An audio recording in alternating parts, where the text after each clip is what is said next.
Welcome to another episode of the Man or Nine podcast. Today, I am joined by the great ChibixResa. That's your Instagram name. Yes. So I wanted to have you as a guest.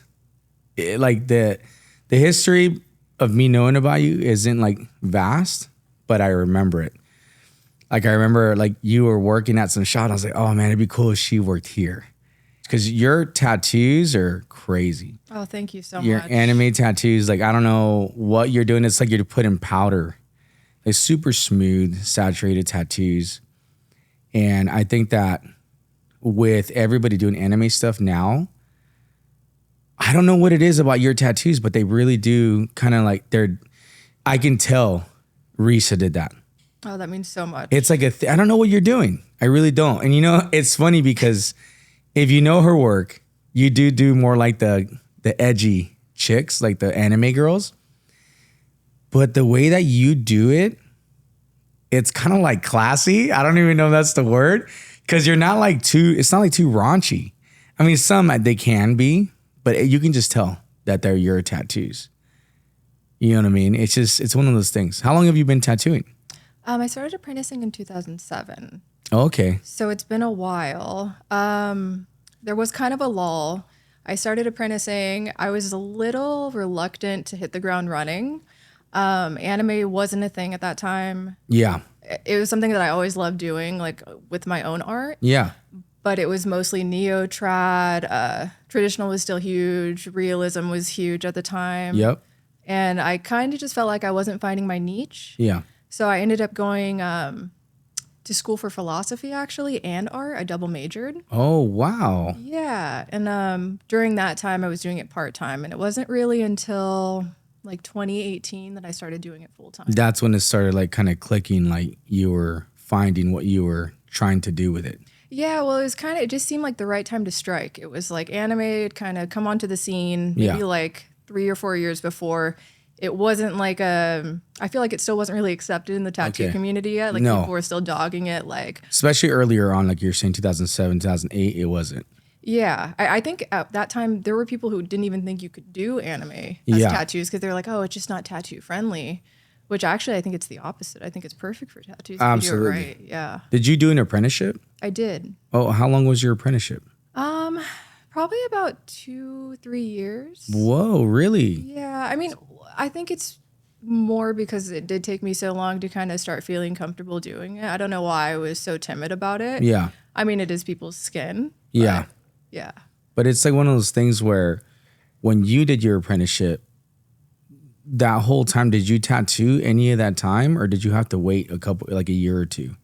I did, but again, I almost held myself back because it wasn't like, oh, you can't tattoo. Right. You have to wait. It was kind of just like, oh, I want to wait. I don't feel ready. I don't feel ready. Right. So you were just kind of taking your time. Yeah, I was kind of trying to perfect the art side of it. Even though I'd been drawing a long time, I like quickly realized that the tattoo composition is so much different than what you might do on paper or canvas. Do you find it? So do you paint or anything? Like, do you do any kind of like fine art stuff? I do. It's been a while, but I do. You know what I found after a while? I've always struggled with composition on like a canvas or something. But for whatever reason, I can't even, like, it's so hard for me to paint now because I'm so used to like a cylinder of a canvas. And I'm so used to putting things together for like an arm or a body part where, dude, I can't do it on like a flat surface no more without making it look like round edges. It's really hard for me because I shifted my knowledge, the little bit that I have of composition from like a painting where it's flat and you have to figure out where everything's going to go to a person where there's contours and everything changes. And I think that's when you have to really think about your compositions. Even with your work, you have like single characters, but I can tell by looking at it that you're putting a lot of thought into like how you're placing the tattoo on the person. Oh, that means a lot to me. I can see it, man. I can totally see it. And I didn't know you went to school. How long did you go to school for? I went to community college for 2 years, and then I was at Cal State Northridge for, I think, like 2 or 3 years. Okay. Yeah. And what did you go for? Art and philosophy. Oh, philosophy. Damn. Yeah. That's good. Well, I started in animation actually. Really? But I was told by multiple professors that it was just a really tough industry to get into, especially because so many things are being outsourced now. Yeah. So they were kind of steering people out of that major. So I decided to go into philosophy because I had been successful with it at the community college level. Yeah. And just double major. Damn. How'd you like it? I loved it. Philosophy is awesome. I mean, I got into a PhD program for that. And that was kind of also why I was doing part-time tattooing. Yeah. I was out at a shop in Philadelphia. Oh, wow. Yeah, while I was doing that program. Are you originally from California? I am. You are? Yeah. So you went to school out there? Just for the PhD. Just for the PhD. Yeah. That's awesome, man. I did not finish it though. I have to say. Yeah, I was just like, you know what? I think I'm just going to tattoo full time and just go back to California and just do it. Just took over. Yeah. Yeah. Why do you think, or what led you to doing these anime chicks the way that you do them? I've always been into that type of art when it came to anime stuff. Yeah. I discovered it probably at an age that you're not supposed to discover it. Yeah, same. I mean, me too. Yeah. But I really always just kind of like loved the curvature of the girls and just how fun it is to draw. Mm-hmm. I'm not really sure. I feel I wasn't trying to specialize in that specifically when I decided to do anime full time for like tattooing purposes. It just kind of happened. Like I started doing some, and then over time, it just more and more people were requesting it. And instead of like thinking, okay, I'm trying to figure out like what my style here is with anime, it just ended up being kind of like the more lewd anime stuff that became my style, like my thing. But it's funny though. I like when you put the little dog stickers over like the boobs or anything else. It's funny, man. And that's your dog, yeah? Yeah, that's my little dog, Billy. I love him Billy. so much. Yeah. Perfect name. He looks like a Billy. He's named after William Shatner. Oh man, really? Yeah. That's cool. And then your husband, you guys been married for a long time? Yes. And we've been together for 17 years. Whoa. Yeah. Me and Kim been together for a long time too. 18 this year. Oh, okay. So we're right there together. Next week, actually. Oh, congratulations. Yeah. And married for 14. Yeah, it's been a long time. Crazy. Long time. And it's hard to like, I don't know about you, but like when I first started tattooing, I don't want to say it was hard to balance a relationship, but it kind of is when you're putting everything into tattooing. Well, the great thing for me is my husband actually taught me how to tattoo. That's Whoa, how he's a met. tattooer. Yeah. I didn't know this. Yes. Oh, cool. Is he still tattooing now? He is. Not as much now. He's kind of like dividing his time between that and motorcycle building and different things, but he does sick. tattoo still. Yeah. That's bad. What kind of stuff does he do? He does like black and gray realism. So nothing like you. Nothing like me. Dang. Horror stuff. Like really, we're kind of opposite in that way. But everything he taught me, I still implement into every tattoo I do. Wow, dude. That is cool, man. So is he the primary person that taught you? Yeah, there was no one else. Whoa, dude. So when you guys met, was it because of tattooing? It was. Oh. Yeah. Actually, I met him because I wanted to get an anime tattoo. Wow. From him? Yes. Oh my God, that's so cool. But the funniest thing about it is I'd met him maybe like a year before I actually got the tattoo, and we had talked about doing something. Sure. He was kind of the only artist who was down to tackle an anime tattoo at the time. Whoa. Nobody really wanted to do it. They wanted to do it in their style, and I feel like with anime, it's either it looks like anime or it doesn't. Or it doesn't. And I wanted it to look like anime. Yeah. So a year later, I come back looking for him, and like somebody else is there. I'm like, oh, he doesn't work here anymore. I'm like, oh, really? That sucks. So they end up taking on the project. I realized that they just wanted to take on the project, and he did actually work there because when I had my appointment, he was there. Yeah. And so I was like, oh my God, that kind of sucks, but it happens. What was the tattoo of?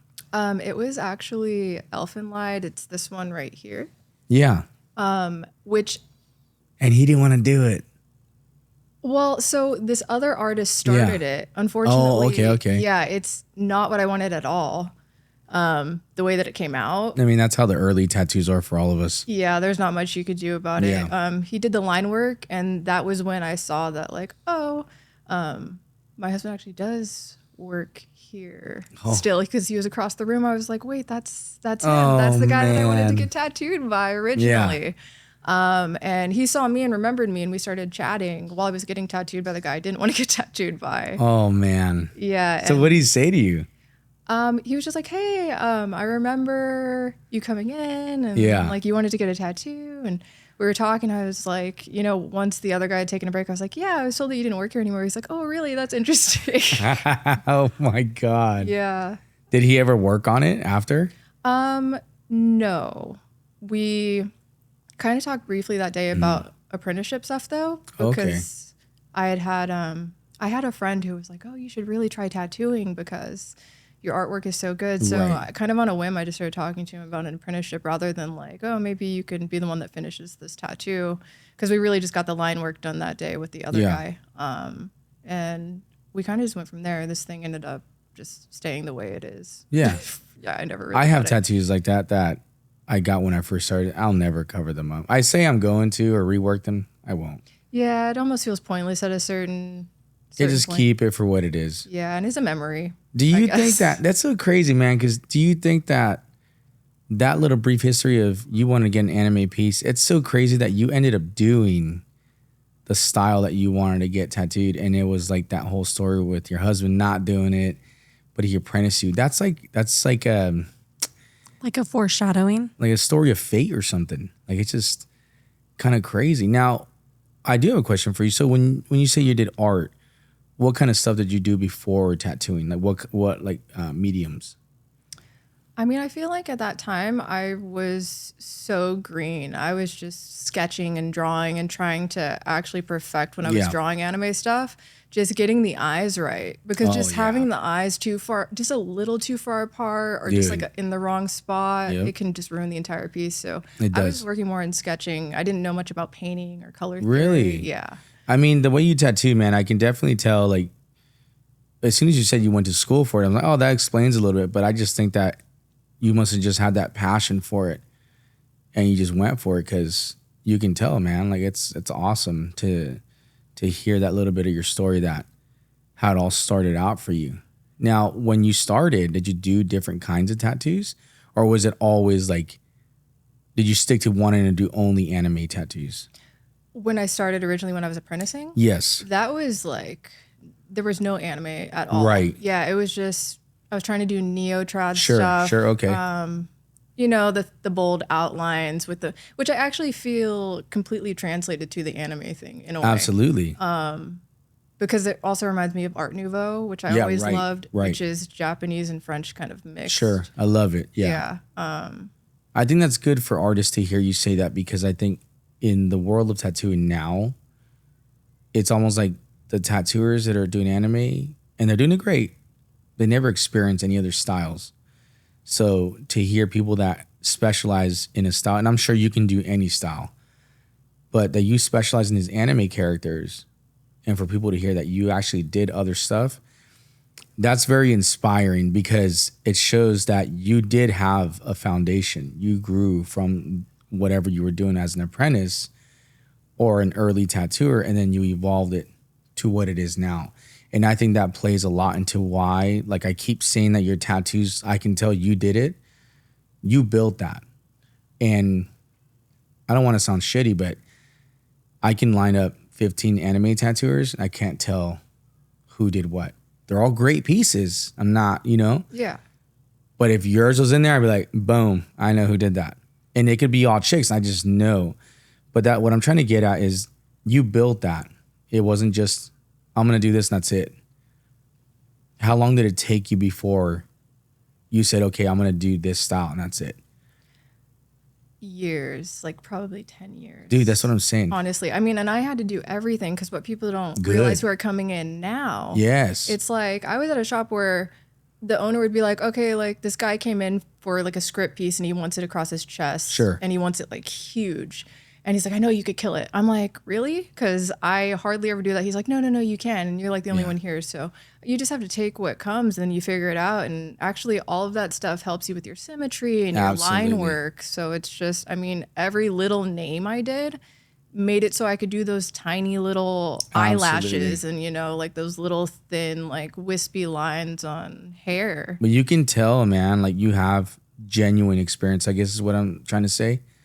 where you've done the trial and error for different styles, and like you said, the letters.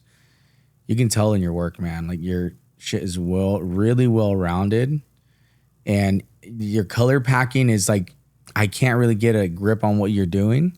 Usually, I can tell like, oh, this person's packing like this, but your stuff's really really soft. Like, does your machine hit a little softer or harder? A little softer. I Yeah. usually use like a 3.5, sometimes a 4.0, like the stroke. But, Yeah, right. And even then, I guess it does have to do with how I was taught, because my husband has a really light hand. Oh, yep. And I feel like in some ways I tattoo color a little bit like black and gray, which is kind of weird.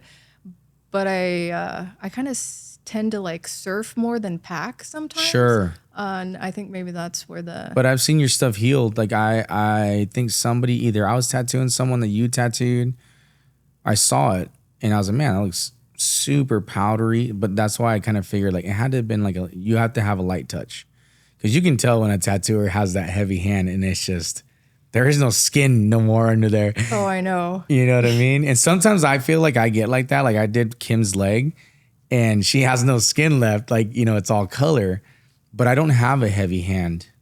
At the same time, I'm also not the fastest tattooer, nor am I the slowest tattooer. Like, I don't know. What'd you say?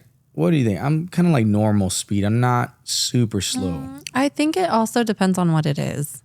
Yeah, like you said, letters. For me, I'll slow down on letters. Well, and if it's like a really intricate, like smaller, Faces. like detailed area, I feel like you go slower on that. Do you because think, you're trying to get it like perfect. when you're doing your anime girls, do you think that you slow down on the faces a little bit more? Absolutely. Dude, thank God, because I thought I was the only one. No, I feel like those eyes and the mouths and some of my stuff is like probably a little smaller than I'd like it to be most of the time, depending on it. Just depends where it is. Your pieces look like a good, like, I mean, I guess they are like, but you know, like something like this, still like the eyes are going to be like still like that. Right. And so, yeah, I'm so careful with those things. I mean, I guess your brain kind of just slows down too. It's almost one of those things where you just go into a slow motion. 100%. Yeah, like cut it's cinematic scene and you're just like, I got to get this little pupil. Yeah, and it's like, for me, once I get the face done, everything else just goes. And it's just, we just get it done. You know what I mean? How long did it usually take you? To do a full piece? Yeah. I feel like I don't get out of most of my bigger pieces in under 12 hours. Whoa. Yeah, my stuff, I don't know if I'm a little bit Do you knock it out slower. one day? Not anymore. Oh, good. Yeah, I was like, don't do that to yourself. I was doing that to myself for like 3-4 years when I was really just trying to like grind. Sure. But then, you know, I'm getting older and it wears on your body. So now I'm just doing session work now. It's just so much easier. I've been doing the same thing. Like, well, Kim will argue with it because lately, I don't know. I get in these grind modes sometimes where I want to just relax and don't kill myself. And then sometimes I just want to work until that piece is done or that section of the piece is done. And I'll be here till like 10 o'clock when I'm supposed to stop at 7 or 8. And so for me, I agree. I'm trying to do more session stuff, but it's hard because I just want to finish the piece. So now, because you break them into sessions, what are you doing? Are you just doing the outline one session and then coming back for color, or how do you break that up? It depends. Sometimes I do that. For the most part, I'm kind of just doing half and half. Maybe I'm like, you know, doing the line work, laying in some blacks, doing some of the darker tones, and then coming back and doing the mids and the highlights on the next. So you're just blocking things in. Yeah, kind of the way I work. That's good. And then I'm like you too. Sometimes it's just like, it's one of those days and everything's just going amazing and you just want to keep going and finish that piece and it's all just hitting and you want to see it done.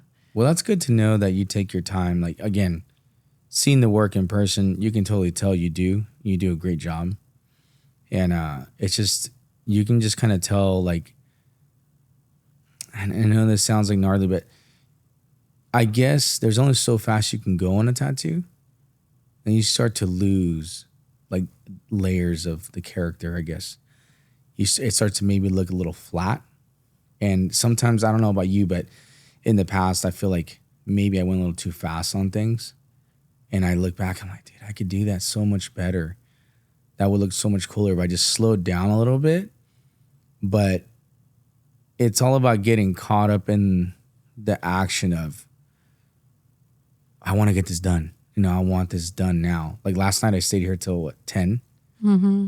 And it's like she doesn't get mad at me, but I feel like I let her down because I'm here just trying to push the envelope. But sometimes you're letting yourself down. Yeah.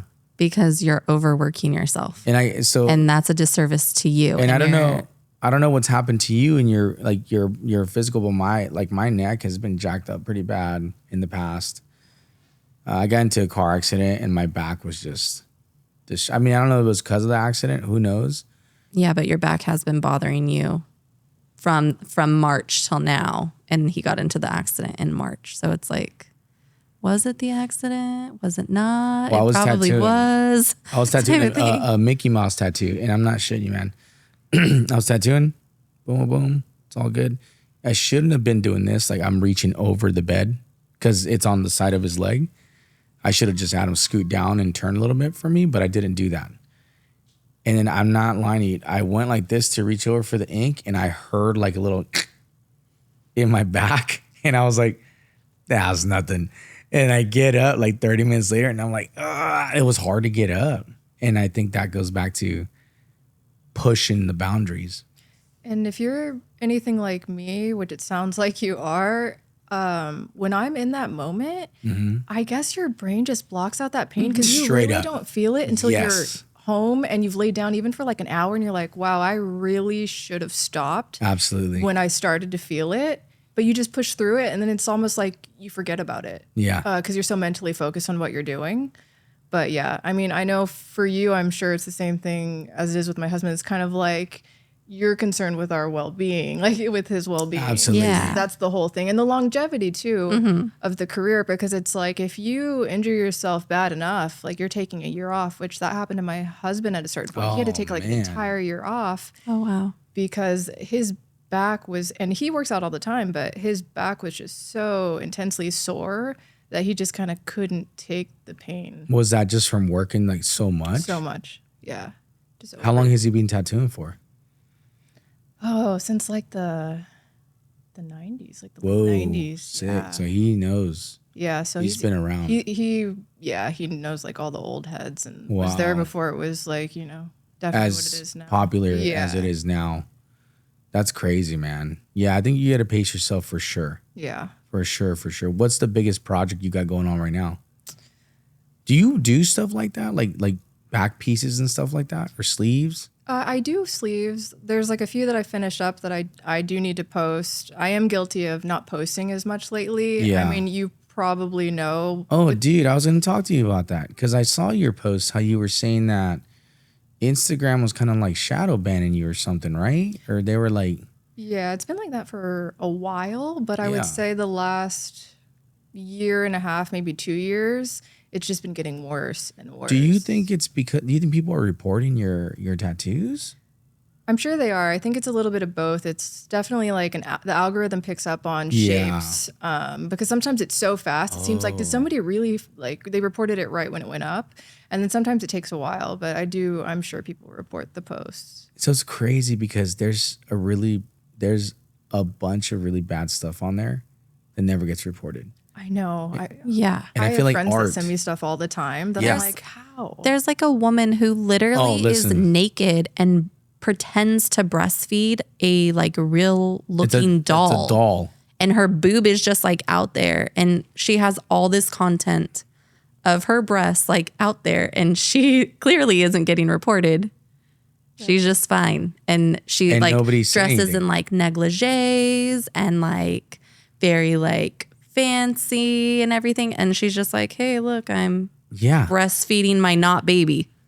Yeah, it's insane. I don't know how people do it. But a tattoo gets reported. Yeah, I've seen worse things where it's just straight up like, go to my OnlyFans or whatever it is. Well, and that's what she does. So she has that page and it shows that. And then on it, it has a link for that. Because I've seen that and I'm like, what the heck? How is this even a thing? She started that and I think Jerry or somebody in the shop was talking about it. There's more girls doing that now. And it's like, how are you guys getting away with this? Because I've been reported too. For what? I do Disney tattoos. And like, I don't do anything like close to that. Yeah. And I get reported on, and I'm just like, and I do think it's like now it's all AI run or whatever. So you're right. I didn't even think about that. It recognizes certain things, and it's like, nope, report that. And it's like, but since you posted the whole thing about like being shadow banned, dude, I've talked to countless tattooers. They're struggling because their exposure is gone. Yeah. Like one of the guys who worked here, I think he sent it to somebody, and then that's how we found out about it. And we're like, how is this lady like able to get away with this? Like her boobs are just fully out. And then there's even like the people who like women who tattoo like breast cancer survivors, and they want like a tattooed nipple and everything because they lost theirs. And those people will get flagged. And it's like they're actually doing like a cosmetic thing. Like it's a good cause. It's not meant to be anything other than that. And that person's getting reported, but Sally over here with her humongous boobs is feeding a fake baby and she's fine. No, I know. I have a friend who sent me a video of a girl basically just with her legs over her head and like the tiniest G-string, a see-through shirt. I mean, when I say see-through, I mean, there may as well not have been a shirt.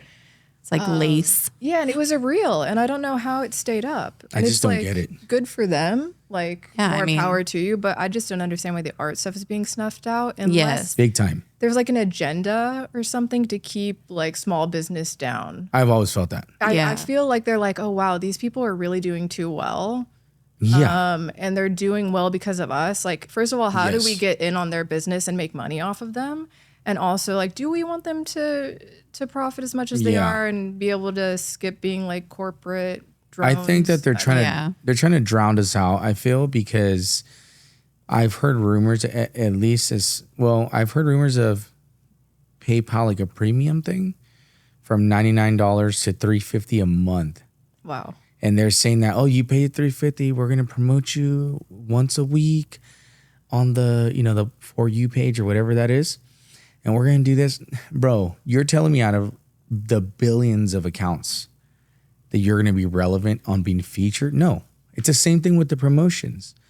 And then with the business, did you know this? That they're rolling this out. It's probably going to be here end of the year or next year for sure. If you have a business account, you have to pay $119 a month. Oh, wow. No, That is going to be a thing, dude. Oh, that's terrible. This lady, she got chosen to try it. She declined it, I guess. Or something along those lines. She declined it or something. Her views went from like 8 million a week to 89,000. Wow. Because she said no. As soon as she started paying for it, here you go. Okay, you're good. I really think that's like part of the whole plan here. Yeah, I believe it. And I mean, I guess at least if you paid for this service and it was actually like, okay, you have the reach that you had years ago, it would be worth it, right? Absolutely. Because it's like you're taking money out of, out for your business. Yeah. But it's just not the case at all. No. Like that check mark thing that everybody was getting. Dude. Oh my God. They pretended that there was actual customer service. I remember. And it was bots. It was just bots that would Really? they would just regurgitate information. Like I tried it out just to see like, oh, if I get shadow banned, is there somebody I could talk to maybe? Because this is art. And at the time, Instagram had in their bylaws that if it's art, you can have some tasteful nudity, whatever. I forget how it was worded. But yeah, I got the check mark and you would talk to people or whatever. And it would just be like, oh, these are our guidelines. And it would just send it to you again, like, these are our guidelines. And it would just keep sending you in an email loop of just like copy and pasting guidelines. Wow. So those are generic answers. Always. Like very vague. Very vague. And you could tell it just wasn't a person. Do you at feel all. like there's a benefit to the check mark? Not at all. I got rid of it. Yeah. Oh, you did? I did. So I just recently got reported. I know who did it. I'm not going to say who, but it's like one of the, it's one of those things like, really, dude? Yeah. Like, really? I always feel like I know who did it. And well, dude, you know how I know? The stories that it was a joke. It was nothing serious. Those are the only stories that got deleted. Oh, wow. And I was like, oh, I know who it is. But it was also just, it's out of hand. But it really like gave me a wake up call, I guess. because I feel like I lost my profile. And I'm like, it was more so I spent 14 years working on this thing for nothing. And just like that, Instagram could take it away. And I'm just like, that sucks, man. And for what? Somebody reporting you for a post you made? Like, yeah, it is really defeating. I mean, that's been the thing. This has happened to me for so long, but at one time it didn't impact your account that much. right. I think because I've been reported so much, Instagram automatically sides with who's ever reported it. Whoa. Because I've appealed it so many times. You know, people are just like, "Oh, just appeal it," but I never win the appeals. So what happens to your page? So basically, if you get reported, Sure. Instagram will tell you this is the thing that got reported. Yes. Either delete it or edit it or whatever. But what they really mean is just get rid of it. So I usually just archive whatever's reported, and that'll take you out of the ban within like 24 hours. Yeah. But your account doesn't really bounce back. That's the problem. You know, like if you're like not searchable, you're not in people's feeds, you're not in the Explorer. Like if that happens to you enough times, it becomes a really difficult situation where your reach plummets and it's hard to get it back up. At that point, would you think that it's better just start a new profile? I don't think so, because I think now Instagram's just making it increasingly difficult to gain a following at all. It doesn't make sense to me. Yeah, I mean, that's how I perceive it. Yeah. But I don't think I would do any better if I started a new profile. I imagine it would be worse and harder, especially with the type of content I do. Right, because you're starting from zero. Yeah, and at least I have people that are like really cool and support the work that I appreciate so much, and they kind of like look for my stuff knowing that it's possible that I might just be shadow banned or something. So luckily for me, I've been able to make it through all of that stuff, but I think that you're still getting out there to an extent, because whenever we talk about tattoos like this, like you always come up. I have clients of mine that want to get tattooed by you. Oh, that's cool. And I'm like, yeah, hit her up, man. She's totally awesome. Like, amazing artist. So I think that it's always, hopefully, right, going to reach the right people. But I think right now with social media, it feels like we're in a stranglehold. And it's no good. And I remember when you posted it, I was like, how is she getting, are you kidding me? There's artists that we both know that do crazier stuff. Crazy, yeah. And I'm like, how are you not getting reported or whatever? It just blows my mind. Yeah, and even with the censor does nothing. No way. No way. If I send all the stuff I censor is also reported, and I have to archive. Wow. Yeah, the censoring does nothing for me. It's insane. So, and you do cute censors. I know they're so cute. I thought maybe if I put Billy, that's what I figured you were doing. Yeah. Because I know some people put the like black the bars or whatever, or like they pixelate it. When you're using Billy as the censors, I was like, oh, good. That's crazy. I didn't know. Yeah, so even that doesn't help me at all. It's got to be the AI stuff that Instagram's. That's why I know it's got to be the shapes, because I can't figure out what it is. Because who really, dude? If somebody's picking on you, like really, you think there's a group? Like sometimes because when that happens to me, I'm like, is there really people out there just trying to report people? I mean, I have a theory too that with the anime stuff, it's such a hardcore fan base. Yeah. There are people who just are adamantly against having any characters that are lewd. There are people that are against having like their favorite childhood characters lewd. Yeah. There's like a really harsh movement against nudity in art right now. Just generally, it seems. No way. I didn't know this. It seems like it. Yeah. But especially in the anime community. That's why I think maybe some of the OnlyFans people kind of get away with it, because people are they're like okay with just regular people and like some sort of like sexual or which doesn't make any sense. It doesn't. But when it comes to like the anime stuff, I think people think also like, oh, these are cartoons. Kids watch this stuff. I think that people are confused since it's become so big so fast. They're confusing it with like, I don't know, Nickelodeon or something like that. And they think Disney. Yeah, definitely. But anime's always had like that stigma. It's part of the culture of anime. Yeah. Absolutely. I think so too. And I think people that have been around it long enough realize that. And then there's just some people, I'm not really sure if it's just, again, because they're newer or the younger generations or something. Or they think it somehow impacts society negatively.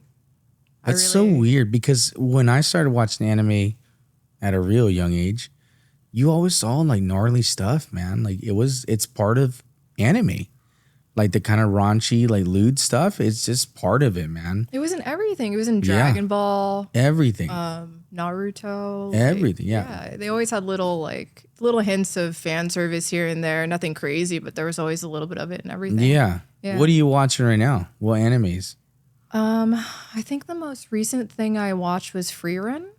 I haven't seen that one. It's really cute. Really? Yeah, it's about this 1,000-year-old elf girl. Oh. Who she's with like a party of travelers and they defeat this demon lord. And she's had such a long life that she doesn't appreciate her human connections. Oh. So once her friends from the party start passing, she starts realizing that she should have made those connections. And then she takes on a young apprentice and she kind of just starts to soften and they go through this journey together and it's really cute. That sounds deep. Yeah, it's really deep. I think people who don't know anime don't know how deep anime really is. I think so too. It's really like my son's obsessed. My daughter is. So the first anime that we watched as a family. Funny enough, Kim was like seeing all these Attack on Titan posts. Oh my God, it blew my mind. The ending. Oh, so sad and this and that. And Kim's like, what is this AOT? And I was like, what are you talking about? Because she's not into the stuff I'm not into anime at all. Like this was the first thing that I really sat down and watched. Right. So everyone in my feed, I kept seeing AOT, AOT, oh my God. And I was like, what the heck is AOT? Yeah. And he's like, Attack on Titan, the newest season, like the ending just came out. Yeah. And I was like, oh. And then he was like, do you want to watch it? And I was like, I mean, everybody's talking about it right now. We might as well. Well, I started watching it not only because she brought it up, but I had a sleeve that I was going to start soon. The one that I did on my client, John. And I was, that was perfect timing. You want to watch it? Let's watch it. Dude, we watched that show as a family together. We wouldn't watch it without each other. And because I had already made it to season 2 and I stopped. I just lost interest. Because, they took forever to come out with the rest of it at one point. They did. Like years or something like that, 2 years. I just gave up on it and moved on. And then when all this rush of the ending came up, we all watched it together. She cried at the end. There's several times, man. I did. And honestly, I can say I was very guilty of, which I still do think this with certain animes, but I just always envisioned it being like the weird kids watching it and like getting off on like the hot like Asian girls or whatever. Like that was my envision of it. So I'm always like, okay, I know what you like. Like when people would say stuff like that, obviously there's like a whole mix of like inner genres inside of that I totally get now because he tattoos a lot of this stuff too. So he'll be like, oh, do you want to watch this? And I'm like, it's not really my thing. And I'll be like washing dishes and then I get sucked in like, what the heck? Like what's the High Score Girl? High Score Girl. Have you seen that one? Oh, yeah. I got so sucked into that one. That one is like, so good. Do they like each other? Like, what's going on here? So good. The kids love that one. And it's just, a lot of the animes that I watch are recommended by people who are more into it than me, or like the tattoo inquiries. Like Kaiju number 8, I did that tattoo like a year and a half ago. And the anime came out because I based the tattoo I did off of a manga cover. And I just told the guys, like, it looks cool, but it just doesn't. You know how sometimes the covers don't read as good tattoos? Yeah. It's like watercolor or something. The anime came out, and I was like, bro, come in. Let me rework that tattoo. So I just changed it to look more like the anime. And the tattoo, I loved it so much where I'm like, I'm going to post this now. Because before I was like, it looks cool, but it didn't strike me right. Oh, that's so cool. Yeah, it's interesting, isn't it? When you do the content from the manga and then you move on to the anime and you're like, oh, wait, like the hair color is not quite right or whatever it is. They just adapted it completely differently. Yeah. That happened to me with a Chainsaw Man tattoo. Oh, really? Yeah. Which one? It was Makima. I was about to say the Makima that because she just didn't really have much out there. In like the Chainsaw Man covers are like that. They're very watercolor, and they're actually they use a lot of weird colors just in general, so you don't really know what color the hair is. Or and we reworked that a little bit after it come out to match the hair color a little better. And so I totally understand what you're saying. It's really interesting how it's hard. Yeah, because it's like I'm trying to do a really cool tattoo for you, man, but if the reference isn't good, it's just for me. I do use a lot of like. I try and keep it to like original art. When you draw your characters or your like what you tattoo, do you draw that from scratch or how are you doing that?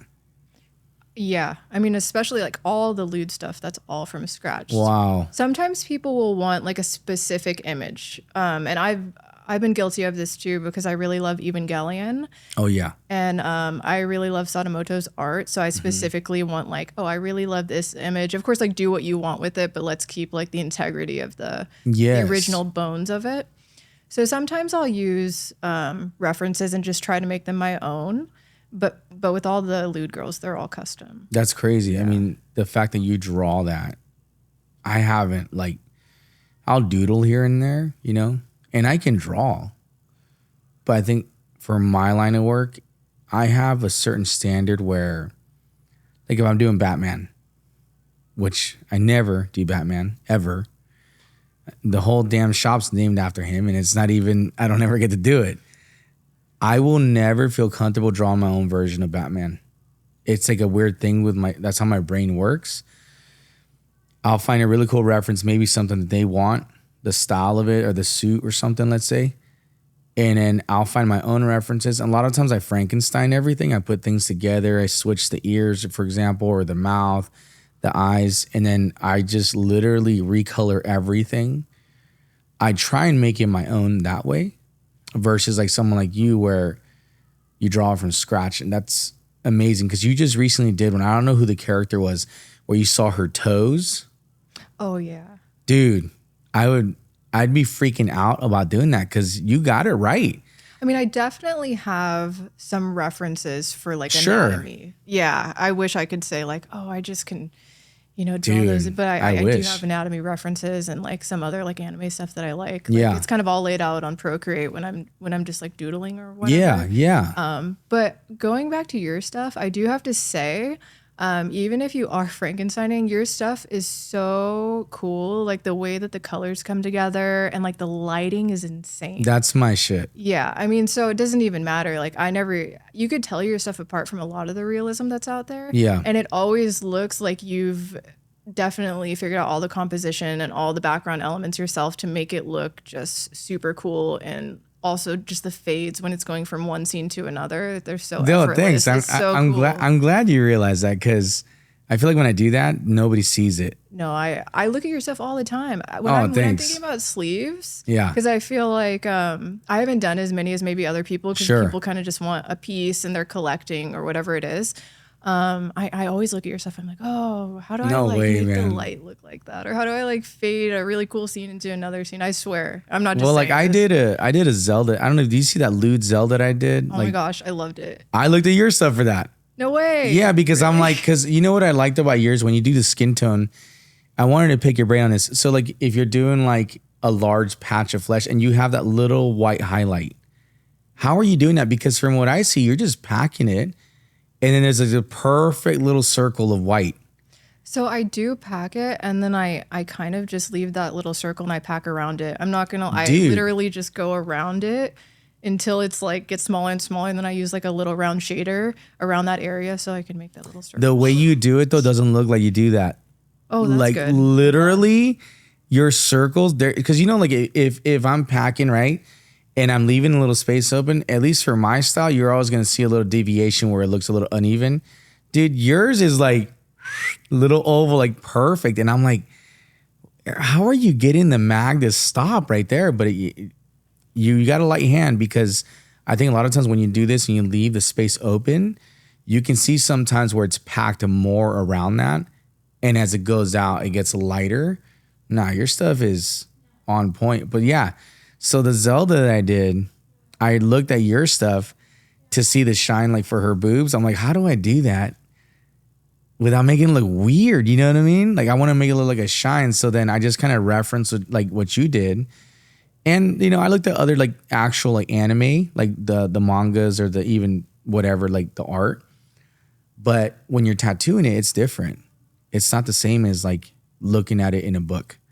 So yeah, definitely. When I did that Zelda, I remember exactly going to your page. I'm like, what is she doing? And I remember seeing the little shines and I'm like, I'm going to try to do that. And like how you leave that little outside, it's like white, the packing. And do you leave a space in between? Because it looks like you do. Yeah, I do. That's perfect. And it's like, I would put color there. But do you just leave the skin tone? I always saturate the entire skin tone. You do? Yeah. Well, I don't know what you're doing, but you're doing it right. Like in my opinion, like I'm trying. I mean, I guess I am a stickler for colors regarding skin tones because one thing that I notice is a lot of skin tones come out really orange. Yes, definitely. Which is fine. And sometimes it looks cool. I mean, it looks cool. Yeah. But I try to go more realistic, especially with the lighter tones. I really want them to kind of lean more towards how they would look like on, skin. Yeah. Yeah, like on an actual person. Yeah. So I don't know if that's part of it. And even over time, I feel like a few years ago, maybe I wasn't trying to add a little bit of a more realistic bent to the skin tone. These days, I'm really trying to push myself and do a lot more blending and making the skin tone look a little bit more like I can definitely tell. You're like elevating. I see it. Not that your work was bad back then, but you can always tell when an artist is really, oh, that's good. And then you maybe a couple months go back, look at their new work, and you're like, holy crap, like that's a different level of tattooing. And a lot of your stuff, like lately I've seen, I'm like, holy shit. Like it's almost like you're trying different stuff and you're like, it's almost like you're adding different layers to your tattoos. It looks great to me. Well, thank you so much. I mean, I take inspiration from your stuff. Dan McWilliams is also somebody. Dan's cool. He's going to be on the show soon. Oh, that's rad. Yeah. Yeah, he's super cool. And like, his blends are so cool. He tattooed me like, I want to say it was last year now. He does the Game Boys, man. And I think that when he started doing it, I don't know if you remember, but that was like the thing. People were trying it. Dan took that Game Boy stuff to another level. And then people try to replicate what he does. But he's really just taken off with that. It's insane. Yeah, I don't think I've ever seen a Game Boy done by anyone else Not that looks like anything that. like, yeah, it's pretty wild. Not like that, man. Is he a pretty quick tattooer? No. Takes his time. Yeah, definitely. That's takes some okay. time. I think that the one that we did, it took, I mean, we chatted a lot and Sure. when you get to talking to a friend when you're tattooing, things slow down. Oh, of course. But yeah, they were long sessions, maybe like. Do you talk to your clients? Absolutely. It's like hard though, right? Like I want to talk to them. But it's like you just said, like, I feel like when as much as I love talking to you guys, the clients, it's awesome. It just slows down a little tiny bit. So it does. Actually, I ran into that the other day. I was just, you meet some people and you just get to talking for whatever reason, everything's just clicking. So Yes, the conversation absolutely. just flows. But you do realize like, oh, I'm talking a little too much. I should probably get a little bit more focused because this line work, we're now on like hour 3 and that shouldn't be. Yeah, dude, exactly. And sometimes like when that happens to me, so because I don't ever want a client to feel like I'm being rude. So I'll let them know like, hey, I'm not trying to be rude. I'm just really focused in on the piece right now. Like you can totally talk to me. I might just be a little short or something. You know what I mean? Because I'm trying to really like get it done. Yeah. So it's always like a thing, man. Yeah, but Dan's really cool. Amazing tattooer. Yeah. And you guys worked together at some point, right? We did. Yeah, that's right. Yeah, that's how I met him actually. And he's still in Los Angeles. He is at Mona Lisa. That's right. That's right. And you're in a private studio now, right? I am. Do you like that? I do. Yeah. I'm kind of the same way though. Like Kim will tell you, we had the shop here. What was it for a year? Almost a year. No, I didn't hire anybody. I didn't want to hire say like anybody. maybe 8 months. Yeah, about 8 months.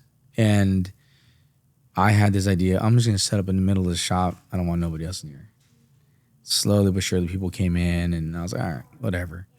It's cool. But I do like when nobody's here and I'm the only one tattooing, it's like kind of peaceful. But it's also really cool being in a shop sometimes where it's super packed. Like the other day, everybody was tattooing and the house was packed. And it was like, it's a cool feeling, I guess, being amongst people that you're cool with. You can have a good time. But I'm totally with how you do it. You're in a private studio and you're in your own zone. You don't got to worry about anything. Yeah, it's nice because, you can have, there's a lot of competing personalities. So it's like, okay, what music are we going to listen to? Or what are we going to watch? And it's always, there could be like things coming from everywhere, which is cool. Yeah. And, you can learn a lot from other people and working with them. I've had a lot of great experiences working with other people. And I think it's important to work with people, especially for like the first, I feel like, I don't know, 5-10 years of your career. You should probably be working with other people. Yeah. Because now it's like people apprentice for a year and they open a private studio. Yes. And it's probably not the best thing. I think they're going to phase out. I think so too. Yeah. Because, you need critique. You always need critique. And that's one thing. I mean, the cool thing about my husband being a tattooer too is I can, after I'm done with the piece, I could show him and be like, hey, like, what do you think about this? What do you really think about this? Yeah. What would you change? I'm always asking him that's good what he thinks about the work, and he's honest, even though we're he's a little biased, but he's honest. I've caught Kim looking at my stuff and she doesn't even like it. She just scrolls. I'm like, I caught you. I knew it. He has this ongoing thing where he thinks that that's a thing, but like honestly, I don't like a lot of people's stuff. Like I'll be victim of like I'll think I have liked it and I totally didn't. Like, I'll just be like randomly just looking at stuff and I'm like, oh, cool. And in my mind, I'm like, oh, I like it, but I don't actually like it. Yeah. It's horrible. But I also, with him too, like when you have everyone around you telling you that you're great and that you're doing such a good job, or they're asking you for advice and all of that, when he comes to me, I'm like, oh, that's cool. And that, like I see it all the time. So I'm like, that destroys me though. Cause I'm like, but when I'm like, oh wow, that's really nice, that I'm like, oh, like you did something a little bit like you added a little bit more spice to it or something. But sometimes I'm like, someone's got to pop in. I showed her my keeping him on his toes. Yeah, 100%. Got to pop his head without even trying. She doesn't. Not that he even has a big head. He doesn't at all. No. But in my mind, it's just me helping him stay grounded, because I think it's really easy to get away from yourself when you hear people coming up to you all the time like, you're an inspiration to me. Sure. I love your work. You're so great. Blah, blah, blah, blah, blah. And yeah, she keeps him grounded. He keeps himself grounded, really. But I like to make sure that I'm there to also. And it sounds like your husband's the same for you. Like he keeps you there. Oh, definitely. Yeah. Yeah. I mean, that's what's great too, because you really want somebody to tell you, like, if something. The truth. Yeah, he'll be like, oh, like the elbow wouldn't be that far down. He's like, it's just. And he's just better with anatomy, I feel like, than I am.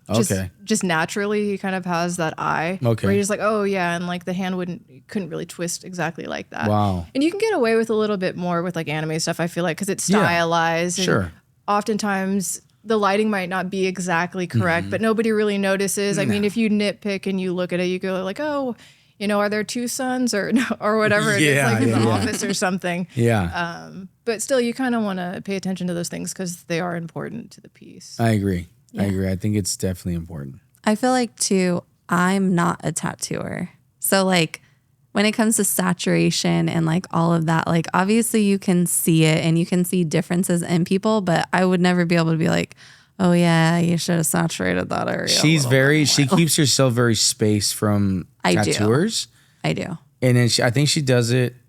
I think you do it out of respect. I do, because I'm not a tattoo artist. And I think too, from just multiple shops that you've worked in and having like experiences or other people that we know where it's like they own the shop and the spouse is like there maybe like calling shots, and then it gets kind of uncomfortable, which even though I'm a partner in this, like on paper, not just in life, I don't feel like I don't want to say the right, but like I don't live here like he lives here.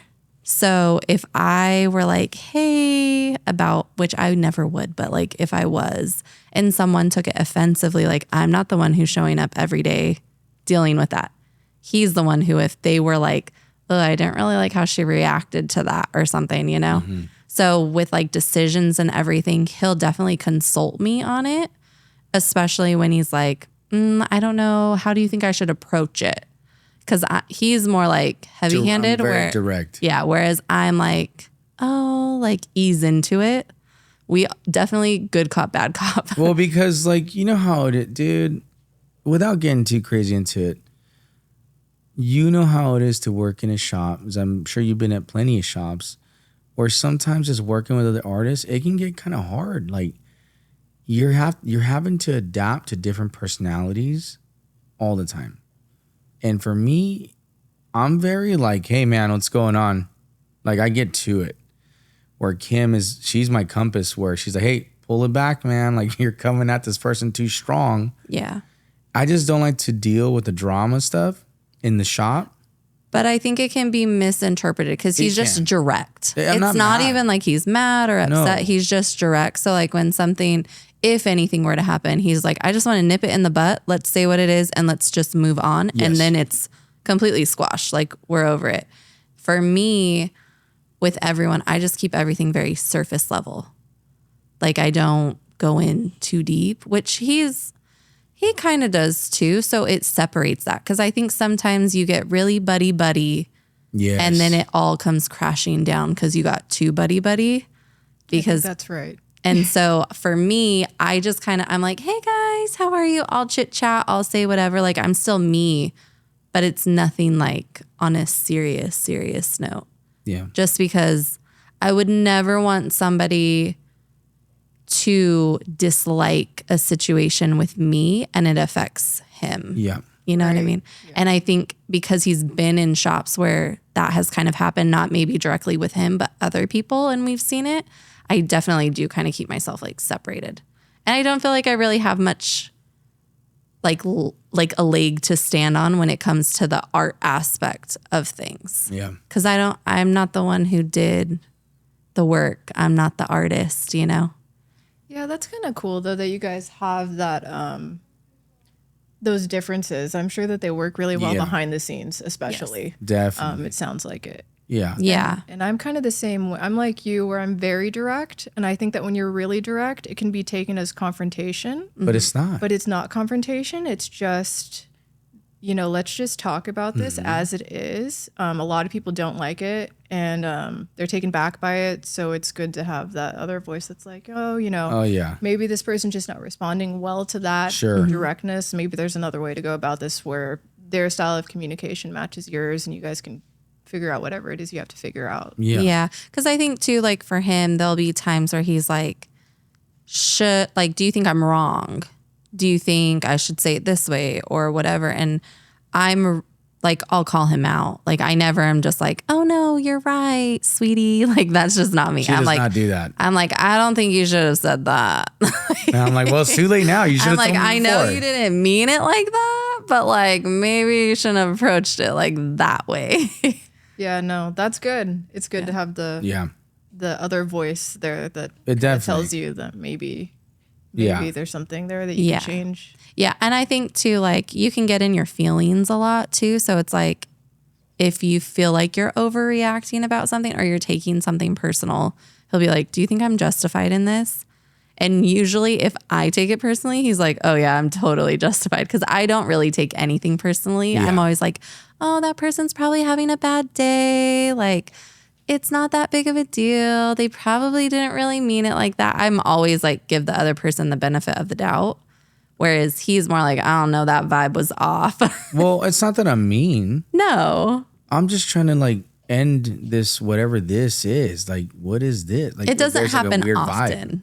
Thankfully, it's especially not here because he's like, this is his other home. We've had situations here in the past where two artists don't get along, and the way I deal with it is I say, hey man, you guys got to deal with it yourself. Like set time apart, go have lunch, or just talk in front when nobody else is here, whatever.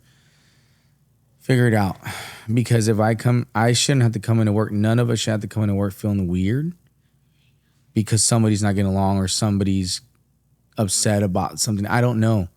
So I'm very like, I give you guys like you got to figure it out now, or when I get back into work, I'm going to just have to talk to both of you kind of thing. Or that one person if there's a problem. I'm very quick to nip it in the butt. I think that's important.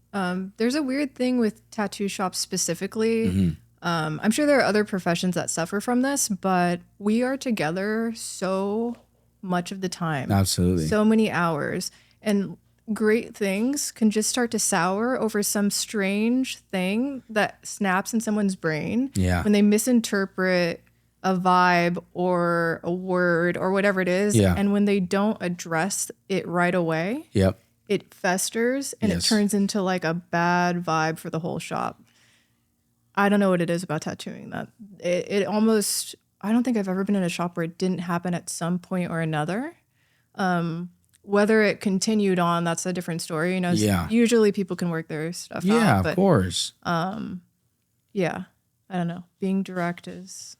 I noticed one thing I've worked at maybe 2 shops where we had rooms.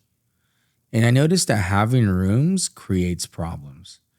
Because if you walk into work and you just didn't see anybody around you and just walk straight back to your room, then it turns into, oh, why is Ben mad?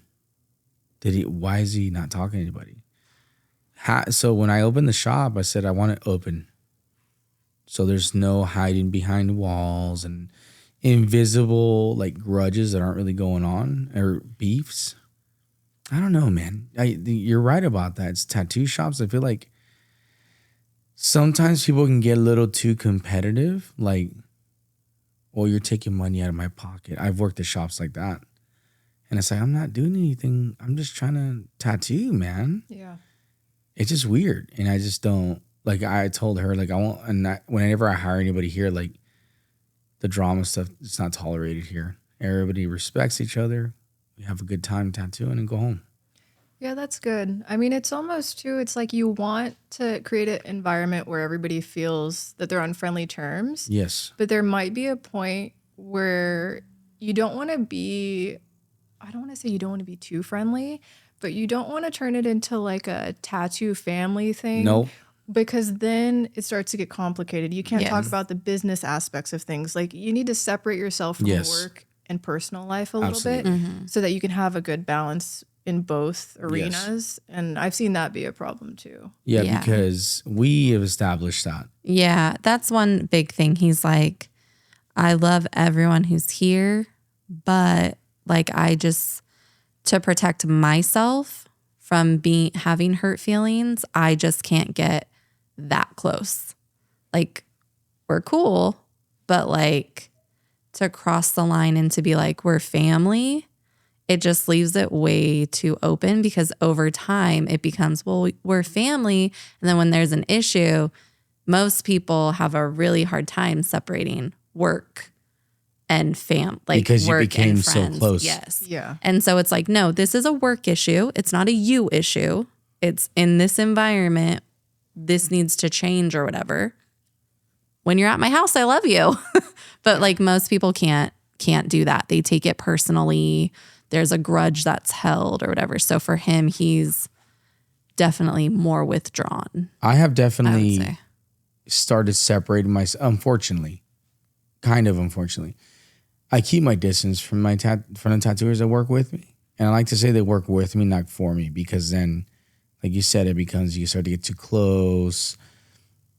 It's not that I don't want to get close to them, but I don't want to get close to them because I know that. And like, okay, let's say one of the guys here, we became like brothers or, you know, family, right? Because that's what it is, right?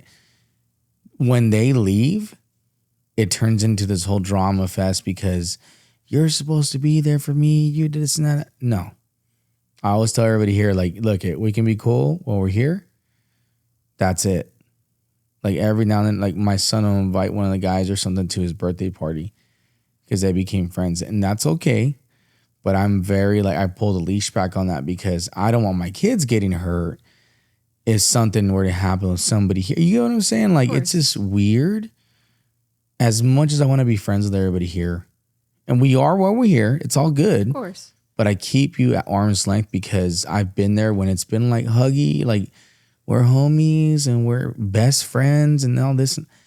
And then it's like I feel like I'm always the one getting screwed over because I think people see my videos and my Instagram and think that I'm this like hard ass. I'm not, dude.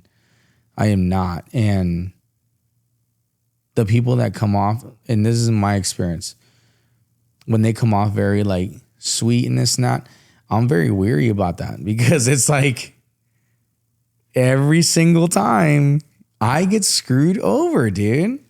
I mean, there is also an aspect to it where you start something with a group of people and everyone's family right away. Everyone's best, oh, you're my best friend. Sure. Like, we're family. You don't know this person that well. It's a little bit of a red flag when people are immediately like, we're family now. And you're like, well, we would have to build that, I think, first. Yes. It scares me a little bit that you're this open to that, not knowing me very well. So quick. And you question maybe the person's judgment. Like, well, who are you bringing in as your family? Like, if you don't know them that well. And it also turns into a thing, I think, like you're saying, or going back to what you were saying of hurt feelings. Once you have that environment, then if there's some sort of dinner that somebody wants to plan and you can't go, you may be meant to like feel bad about that. Yes. Oh my God. Like the group, like, okay, we're going to do this bowling night or we're going to do movie night. And if you're not there, somebody might say, oh, it's okay if you don't go. But then, the following Monday, feelings are a little different. Yeah, you come in and they're kind of like, hey, what's up?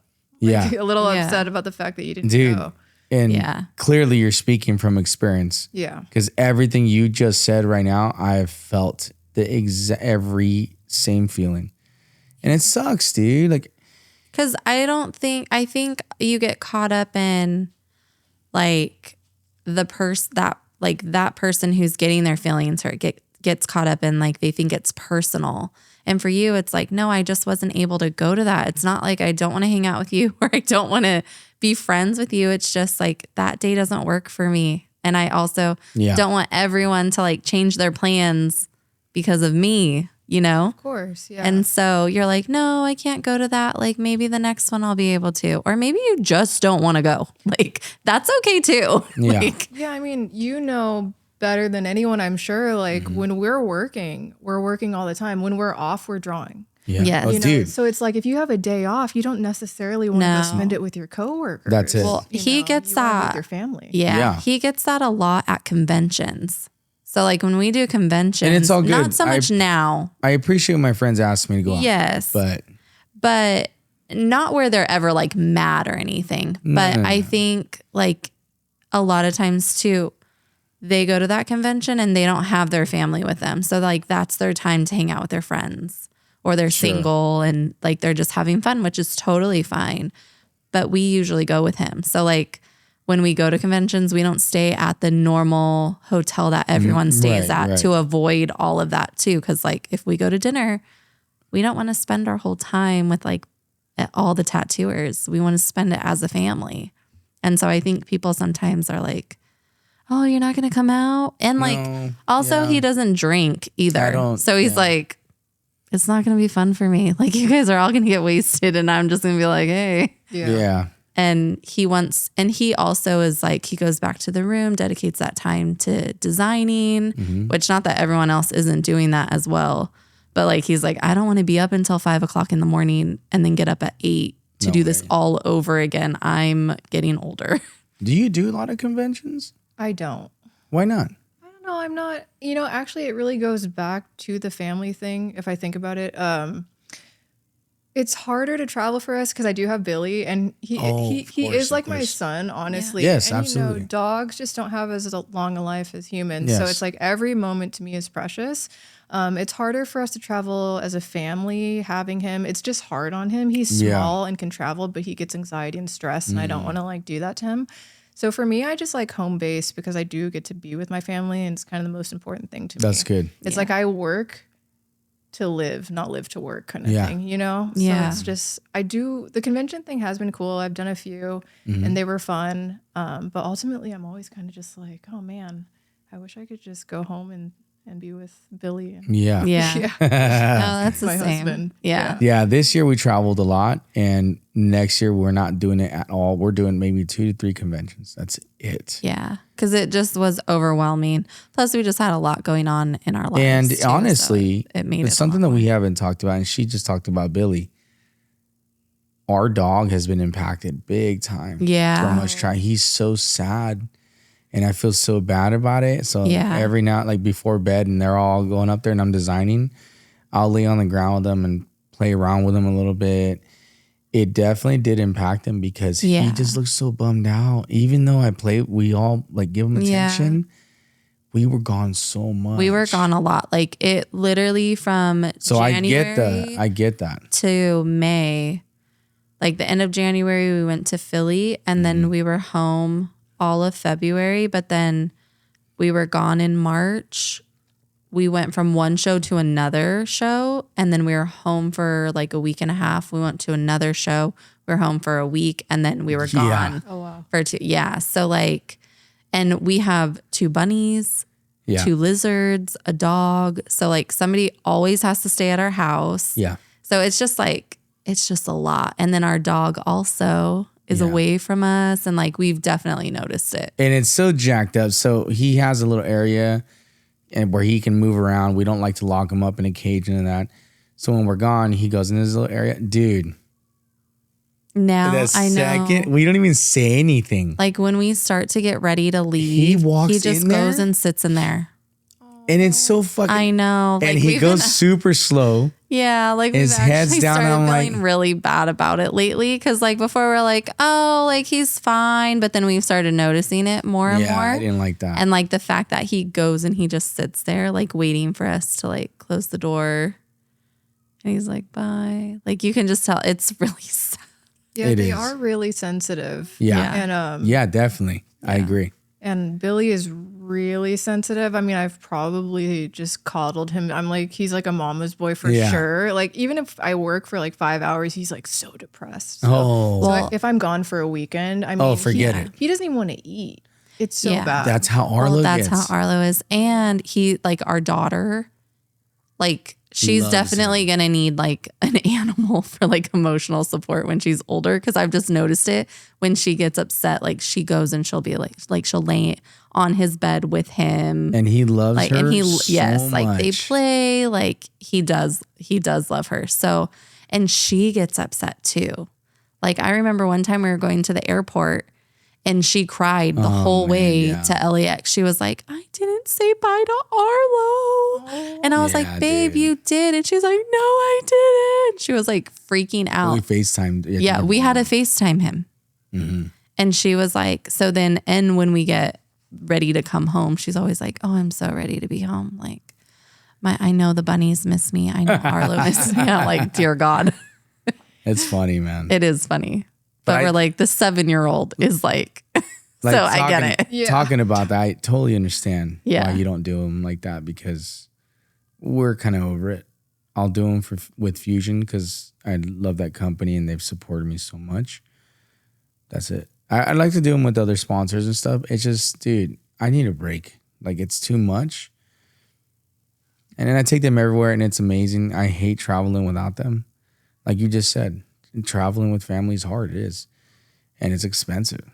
So it's like, I just want to stay home. Yeah. I think it is getting older too. Just wanting to kind of, Yeah, be more of like a homebody. Yeah. And, taking all your stuff every time. And I don't know, like everything explodes. It's stressful, man. There's always one ink that explodes and it just takes one and then it's on everything. And it's just like, yes. Well, and like this year, it felt like I was unpacking the suitcase and repacking it. And I was just like, it's too much. And then like, stuff piles up around your house because you're not home long enough to be able to take care of it the way you would if you were home. So now we're like reaping the consequences of that too. We're like, God, we have so many things to organize. And I'm like a freak when it comes to that. So I'm like, I hate the space like unorganized. So yeah. Yeah. It's hard. Well, Resa, it was great talking to you. It was great talking to you. Before I let you go, though, I have to hit you with this. I don't know if you watch any of the podcasts. I kind of hope you guys don't. because this question comes as a surprise. So you're like stumped almost. I have so have you watched High School of the Dead? I have seen parts of it. That's one of my all-time favorite animes, only because I have a very unhealthy obsession with zombies. People don't know that. And a zombie apocalypse happening. Like it's my insane. jam. Like I love it. So I ask everybody that comes on the podcast, zombie apocalypse is happening right now. They're at the door. You have 5 things on you. It can be anything. You can't say a lightsaber because it's not real. It has to be real. You have 5 things on you. What do you got? Oh man. Probably, hopefully I have a gun. Okay. Hopefully I have like a smaller, like a knife. Okay. Those are the 2 that most people everybody choose says those. that. Yeah. I'm sure people always like want like a longer weapon, some sort of like sword or something. Yeah. I feel like it would be ideal if I had some drinking water, just because it seems like you're going to want, I mean, it's not going to last long. Right. And that's the thing of it. And then of course, like I would hope that Billy and my husband would be here. So that's your 5. Yeah. Billy, husband, water, knife, and gun. I don't know what else I would. So like for me, it was, and everybody gives different answers and it kind of gives you an idea. So for me, it was a backpack, a katana, and I do have one now, a real one from Japan, a purification straw, the water, a flint rod, and I said a pistol because it's just emergencies. And your family's here, so you don't have to specify whether. So you're good. Yeah, exactly. You guys See? are out. Yeah. Yeah. Mine was basically the same. I did say a katana, a purification straw, a backpack. I said like a space blanket. Which is genius. Yeah, that's actually. And what was my last one? I don't know what your last one was. Not the flint rod. Flint rod. It was that. It was that. Mm-hmm.